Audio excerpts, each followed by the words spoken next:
Videoaula sobre as diretrizes para cadastro territorial multifinalitário. Nós vamos entrar agora no capítulo 2, né, que fala sobre o cadastro territorial multifinalitário.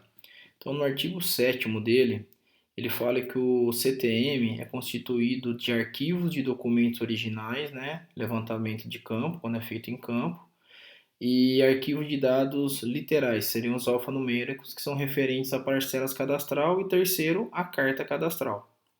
Então, nós temos um exemplo aqui do lado de um levantamento cadastral, né, original, que tem todas as informações referentes àquela parcela, né, que devem ser cronologicamente, no caso, numerados e guardados em arquivo. Então, não importa que você foi lá, por exemplo, né, falando bem a grosso modo, que você fez um croquis daquela região antes de fazer o levantamento, você guarda esse croquis para verificar, obviamente, as mudanças que estão sendo feitas em relação ao original, tá? Então, tudo tem que ser documentado, tá?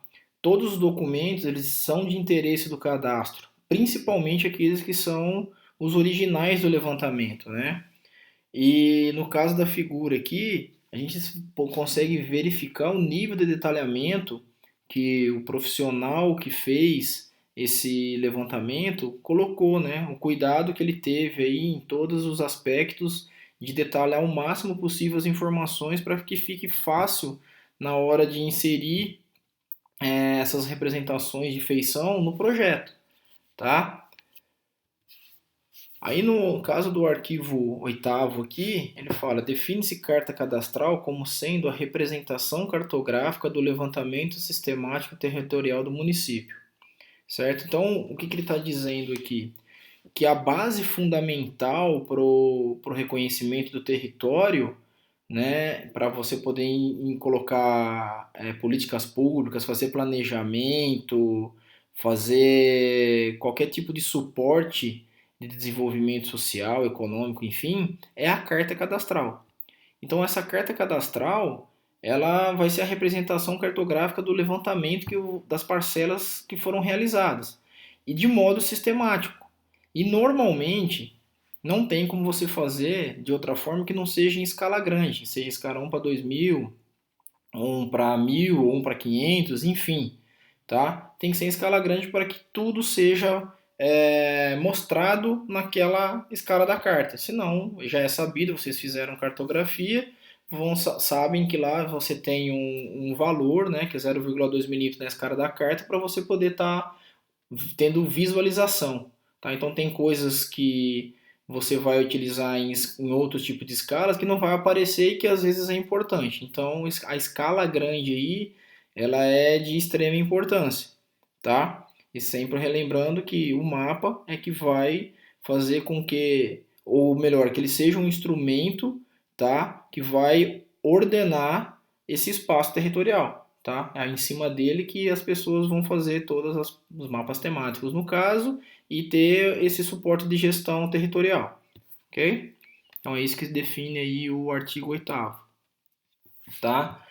E aí tem alguns elementos que não podem faltar numa carta, como vocês já sabem, que seria o sistema de coordenadas que ele está sendo utilizado, a projeção, tá? A escala gráfica e numérica, tá? Um mapinha de localização da onde é a área. E uma coisa que não fala aqui, mas também é importante, é a data, tá? Não fala aqui, mas a data de quando foi confeccionado o mapa, ele é muito importante, tá? Porque você vai saber que até aquela data era dessa forma. Por exemplo, vamos falar que aqui fosse 2006. Aqui não tem a fonte, mas eu não tenho nenhuma data. Mas vamos falar que isso aqui fosse de 2006 e você fosse fazer em 2010 um novo cadastramento. Da mesma forma que o Estado de São Paulo fez. O Estado de São Paulo fez um cadastramento, se não me falha a memória, em 2002, depois teve outro em 2010 e agora teve um outro cadastramento, tá?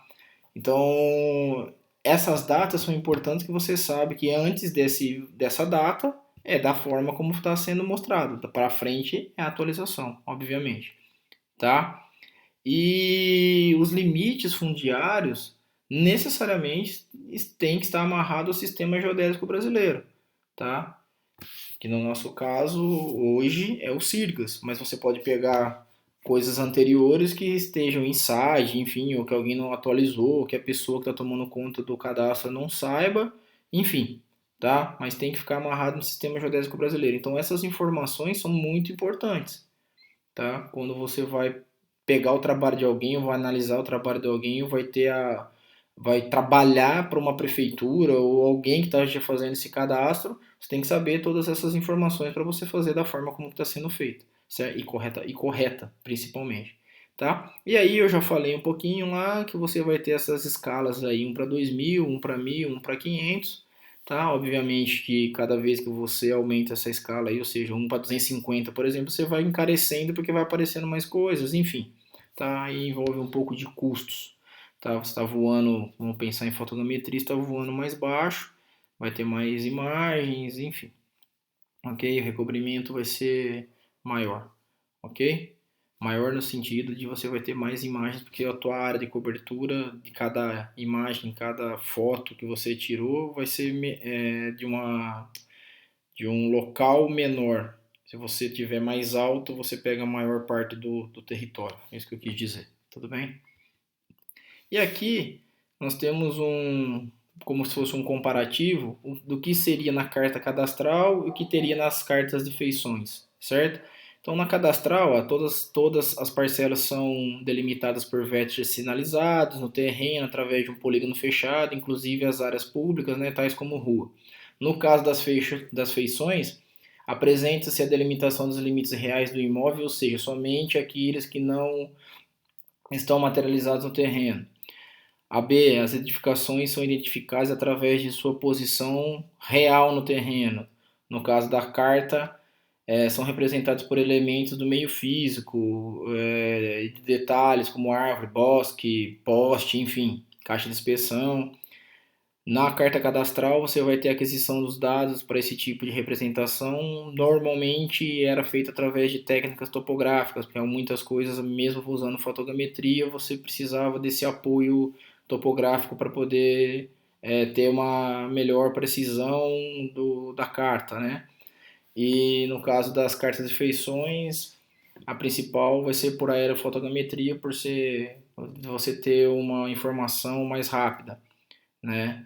E são mostrados, no caso da carta cadastral, são mostrados todos os limites legais, mesmo que não sejam materializados no terreno. Na carta de feições, as delimitações dos terrenos possuem representações diferenciadas.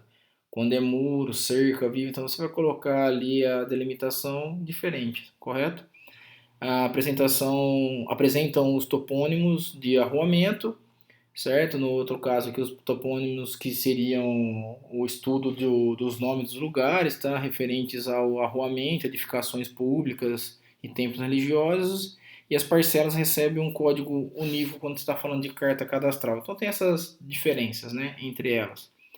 E por último aí, o nono, né, artigo que fala que as informações contidas no CTM e no registro de imóveis devem ser devidamente coordenados e conectados por meio de uma troca sistemática de dados com a finalidade de permitir o exercício pacífico do direito de propriedade, proteger e propiciar segurança jurídica, o mercado imobiliário e investimentos a ele inerentes, tá?